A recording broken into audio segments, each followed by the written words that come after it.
एक समय की बात है। शहर से 4 दोस्त अंजलि, कोमल, केशव और सुनील छुट्टियां मनाने सुनील के गांव गए। गांव के बीच रास्ते में उन्हें भूख लगती है। सुनील, मुझे बहुत जोरों से भूख लग रही है। हाँ, मुझे भी बहुत जोर से भूख लगी है। रात भी बहुत हो गई है, हमने दिन से कुछ खाया ही नहीं है। चलो, रास्ते में कोई अच्छा ढाबा दिखता है तो वहीं खाना खाने के लिए रुकते हैं। थोड़ी दूर रास्ते में सुनील को ढाबा दिखता है। वो चारों ढाबे पर अपनी गाड़ी रोकते हैं। अरे भैया, ढाबे वाले भैया! ढाबे के पास ही 3-4 लोग आग जलाकर बैठे होते हैं। उनमें से ढाबे वाला उठता है। क्या है गया भैया, किसे ढूंढा? तो भैया, कुछ खाने को मिलेगा? हम बहुत दूर से सफर कर रहे हैं और हम बहुत भूखे हैं। अरे भाई, आज तो कछु ना मिलेगा। क्यों? भैया, रात बहुत हो गई है और इस गांव में रात 12 बजे के बाद कोई चूल्हा नहीं जलाता और ना ही कोई घर से बाहर निकलता है। ये बात सुनकर चारों दोस्त हैरान हो जाते हैं। अरे भैया, ऐसे कैसे हो सकता है कि कोई भी रात को बाहर ना निकले? नहीं बाबू, यहाँ कोई 12 बजे के बाद बाहर नहीं जात। इधर जंगल में एक शैतानी भूतिया भेड़िया की आत्मा घूमत है। ऐसा कुछ नहीं होता भैया, आपने कैसा वहम पाल रखा है। ये भूत प्रेत कुछ नहीं होते। नहीं बेटा, हम सच बोलत हैं। 12 बजे के बाद जो कोई भी जंगल के रास्ते से जात है, उस भेड़िया की आत्मा उस आदमी को पकड़ लेत है। कोनो आदमी नहीं बचत उस खूंखार भेड़िया से। ये सुनकर अंजलि बहुत डर जाती है। अरे तुम इन भैया की बात मान लो, ये हमें झूठ क्यों बोलेंगे? हाँ बेटा, मैं तो तुम्हारी भलाई चाहता हूँ, तभी तुम्हें बता रहा हूँ। वो भेड़िया किसी को नहीं छोड़ता। उसका मुंह आदमी का है और शरीर भेड़िए का। बहुत ही डरावना है। वो जिस भी आदमी की जान लेता है तो वो आदमी खुद ब खुद शैतानी भेड़िया बन जाता है। अरे सुनील, तुम छोड़ो ये सब बातें, हम आगे जाकर दूसरा ढाबा ढूंढते हैं। वो चारों गाड़ी लेकर आगे जंगल के रास्ते पर निकल जाते हैं। बीच रास्ते में उनकी गाड़ी खराब हो जाती है। ओफो, अब ये क्या हो गया गाड़ी को? चलो बाहर चल के इंजन में देखें, कोई खराबी तो नहीं है। वो दोनों गाड़ी से उतरते हैं और इंजन को देखने लगते हैं। अरे यार, ये तो इंजन ही फूंक गया है। ओफो, अरे अब हम क्या करेंगे? यहाँ तो दूर दूर तक कोई मैकेनिक भी नहीं मिलेगा। तुम चिंता मत करो, तुम कोमल और अंजलि के साथ इधर रुको, मैं पानी लेकर आया। इंजन गर्म हो गया है, हम पानी मारेंगे तो शायद गाड़ी थोड़ी आगे तक चल जाए। ठीक है। सुनील पानी लेने के लिए निकल पड़ता है। थोड़ी दूर जाने के बाद सुनील को कुछ अजीब सी आवाज सुनाई देती है। वो भूतिया भेड़िया होता है। कौन है? कौन है वहाँ? तभी भूतिया भेड़िया सुनील के ऊपर हमला कर देता है। तुझे किसी ने बताया नहीं मेरे बारे में? अरे अरे, मुझे छोड़ दो, भगवान के लिए मुझे छोड़ दो, छोड़। आज तो तेरी मौत है, तुझे कोई नहीं रोक सकता मरने से। अरे अरे, ऐसा मत करो, ऐसा मत करो। तभी भूतिया भेड़िया सुनील की गर्दन पर अपने पैने पैने नाखून से हमला करता है और सुनील को जान से मार देता है। सुनील को मारने के साथ ही भेड़िया सुनील का खून चखता है और सुनील के शरीर के अंदर आ जाता है। मैं किसी को नहीं छोड़ूंगा, जो भी मिलेगा सबको मार डालूंगा। काफी देर इंतजार करने के बाद, अरे बहुत देर हो गई, सुनील अभी तक नहीं आया। कहीं ढाबे वाला सच तो नहीं बोल रहा था? कभी उसे भेड़िए ने पकड़ लिया हो? अरे नहीं, ऐसा कुछ नहीं होगा, तुम चिंता न करो। तुम दोनों यहीं गाड़ी में बैठकर मेरा इंतजार करो, मैं एक बार सुनील को देखकर आया। ये किधर रह गया है? केशव सुनील को ढूंढने निकल पड़ता है। थोड़ी दूर जाकर उसे सुनील मिल जाता है।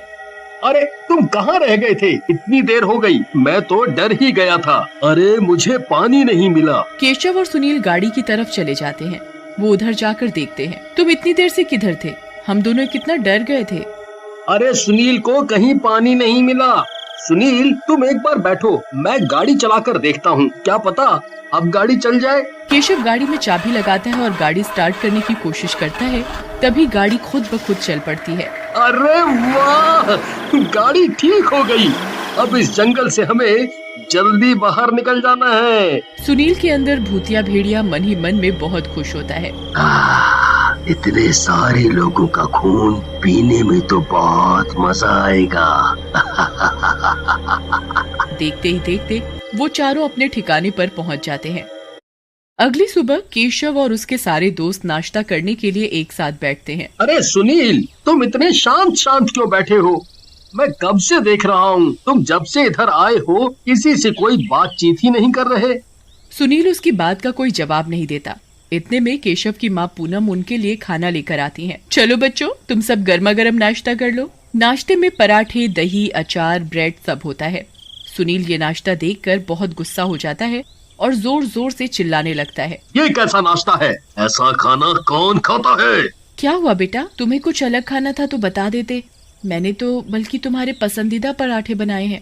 ये पराठे भी कोई खाने की चीज है क्या? पूनम ये सुनकर हैरान हो जाती है। सुनील तो हमेशा घर आकर मेरे हाथ के ही पराठे खाता था, फिर आज ये ऐसे क्यों बोल रहा है? फिर तुम्हें क्या खाना है बेटा, मुझे बताओ, मैं तुम्हारे लिए जल्दी से बना लाऊंगी।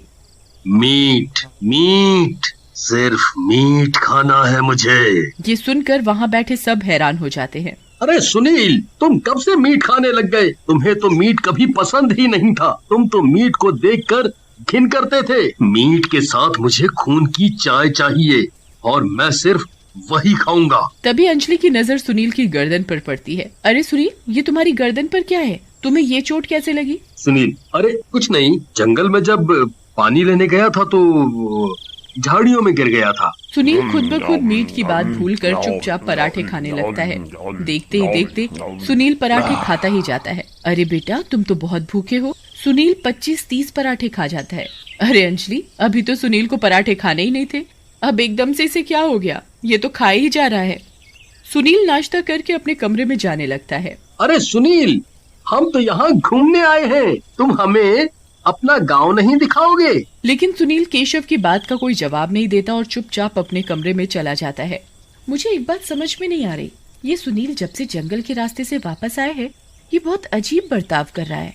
सही कहा तुमने, सुनील ऐसा तो कभी नहीं था। देखते ही देखते शाम हो जाती है और सोने चले जाते हैं। आधी रात में सुनील के अंदर का भूतिया भेड़िया अपने नए शिकार के लिए निकलता है। यहाँ तो बहुत सारे लोग हैं, मुझे जो भी कोई मिलेगा सबको मार डालूंगा, किसी को नहीं छोड़ूंगा। मैंने बहुत दिनों से खून नहीं पिया। तभी अंजलि को बहुत जोर की प्यास लगती है और वो पानी लेने रसोई की तरफ जाती है। अंजलि को देख भूतिया भेड़िया बहुत खुश होता है और उसे मारने के लिए उसका पीछा करता है। अंजलि रसोई में पानी पी रही होती है। इतने में ही भूतिया भेड़िया अंजलि की गर्दन पर सीधा वार करता है और उसका खून पीने लगता है। देखते ही देखते अंजलि किचन में अपना दम तोड़ देती है। ये सारा वाकया कोमल चुपके से देख लेती है और वो बहुत डर जाती है। कोमल चुपचाप कमरे में भाग जाती है और दरवाजा बंद करके सुबह होने का इंतजार करती है। अगले दिन पूनम सुबह उठकर अंजलि को रसोई में मरा हुआ देखती है। पूनम जोर जोर से चिल्लाती है, अरे ये क्या हुआ? ये रसोई में कैसे मरी पड़ी है? पूनम की आवाज सुन केशव, सुनील और कोमल रसोई में भाग कर आते हैं। अरे ये कैसे मर गई? इसको किसने मार डाला? कोमल उस समय कुछ नहीं बोलती और सुनील से डर रही होती है। अरे घर में कोई चोर तो नहीं घुसा था? कहीं वो इसे मार गया हो? थोड़ी ही देर बाद कोमल केशव को डर डर के बताती है, भूतिया भेड़िया। क्या हुआ कोमल तुम्हें? मुझे सच सच बताओ। अरे केशव, सुनील भूतिया भेड़िया बन चुका है। भेड़िया की आत्मा का वास है सुनील के अंदर और उसी ने अंजलि को जान से मारा है। मैंने ये सब रात को खुद अपनी आंखों से देखा है। कोमल रोने लग जाती है। अब हम में से कोई नहीं बचेगा, हमें ये भूतिया भेड़िया जान से मार डालेगा। कोमल और केशव सारी बात सुनील की माँ पूनम को बताते हैं। पूनम ये सब सुनकर बहुत डर जाती है और वो सब गांव के पंडित के पास जाते हैं। अरे पंडित जी, अनर्थ हो गया, अनर्थ। क्या हुआ बच्चे? मेरे बेटे को जंगल वाले भूतिया भेड़िए ने मार दिया है और अब वो सबको जान से मार रहा है। इसका एक ही उपाय है मेरे पास। क्या? पंडित मंदिर में शेरावाली माता की मूर्ति का त्रिशूल पूनम को थमा देता है। आज रात जब भी वह भूत या भेड़िया किसी का शिकार करने निकले तो उसके पेट में बिना सोचे ये त्रिशूल मार देना, वो वहीं का वहीं मर जाएगा। ठीक है पंडित जी। पूनम और सब बच्चे घर की तरफ निकल पड़ते हैं। रात होने के साथ ही सुनील के अंदर का भूतिया भेड़िया फिर किसी को मारने की तलाश में निकल पड़ता है। आज फिर किसी का खून पीऊंगा, इतना स्वाद लगता है खून। ये बात सुनील की माँ केशव और कोमल छिपकर सुन लेते हैं। अरे केशव, तुम इसके आगे जाओ, इसे तुम दिखोगे तो ये भूतिया भेड़िया तुम्हारी जान लेने आएगा। मैं तभी इसके पेट के अंदर ये माता रानी का त्रिशूल घुसा दूंगी। हाँ आंटी बिल्कुल ठीक कह रही हैं। केशव पूनम का कहा मानता है और भूतिया भेड़िए के आगे जाकर खड़ा हो जाता है। तो फिर आज तेरी मौत है। आज तेरा खून पीऊंगा। भूतिया भेड़िया केशव की तरफ उसे मारने ही जा रहा हो, इतने में पूनम भूतिया भेड़िया के पीछे त्रिशूल लेकर भागती है और उसके पेट में घुसा देती है।